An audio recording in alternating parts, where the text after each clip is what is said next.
Hendricks from Jehovah's Witnesses. Really quick question. What's the weather like over there?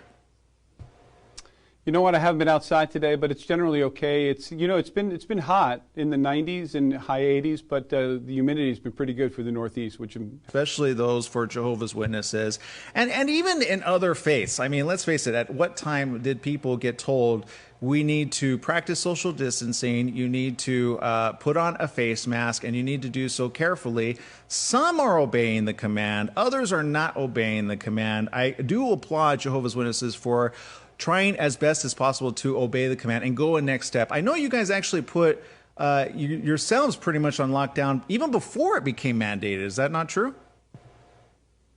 Oh, yeah. No, we always obey the law. So the law, that's not an issue. But really, the law is a minimum standard when it comes to life.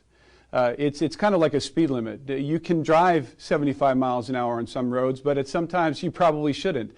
And so when it comes to making these decisions, it's not about the law, that's a given, but it's about life, and it's about what's best for our communities and what's best for our people. Yeah, and I'm glad that you're saying that. I realize that this time is kind of tough, and a lot of people have a lot of questions. They're looking for some type of answer.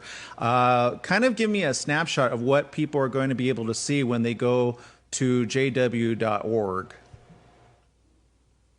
Well, first of all, I want to let you know that even though our meetings have gone virtual, our conventions have gone virtual, our love is still very much alive. And it's very real. In fact, it's as real today as it's ever been. Our congregation meetings have really been, the attendance is at unprecedented levels. Many have come back to the organization for two reasons. One, because they've seen the situation and they've been rocked by the fact that within 3 weeks an entire world can come to its knees because of a pandemic, and all the things that they thought brought them joy could be taken away from them: education, their retirement, their jobs, their careers. And so they've come back to spirituality, many of them. The other issue is that this virtual environment has embraced many of our disabled ones, our older ones, and not only just to listen, but to also participate in discussions, in healthy, lively, robust spiritual discussions. So spirituality is on the increase right now among God's people, and that's a powerful thing. With this convention, though, it's very much the same. We are getting together on a congregational level each week. So this weekend, we'll get together in small groups, and first of all, as a congregation, to talk about a Bible topic for about a half an hour. We'll retreat to watch the convention as families and individuals, and then we'll come back in small groups and join each other in fellowship to talk about the convention, to kind of sound it down into our hearts. And we invite everybody to be a part of that. Going to jw.org, going to the library tab of jw.org, and then to JW Broadcasting, they can scroll down and get the first 3 installments of the convention, which matches Friday afternoon, morning, and Saturday morning.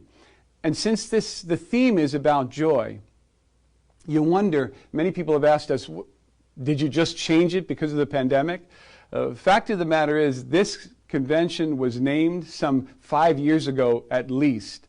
And when you think about, at this time, being able to have 6 weekends of the summer to just immerse yourself in the topic of remaining joyful, that's powerful. It's not only a gift to Jehovah's Witnesses, it's a gift in 511 languages to the world, and we want everybody to participate. There's no paywall, there's no fee, there's no email that you need. Do it anonymously or join a congregation. You can do that through the website as well, and we would be happy to have you. Well, and I appreciate Jehovah's Witnesses for taking the lead on a lot of stuff. I would venture to say even Google and Facebook would love to be in as many languages that you're able to translate.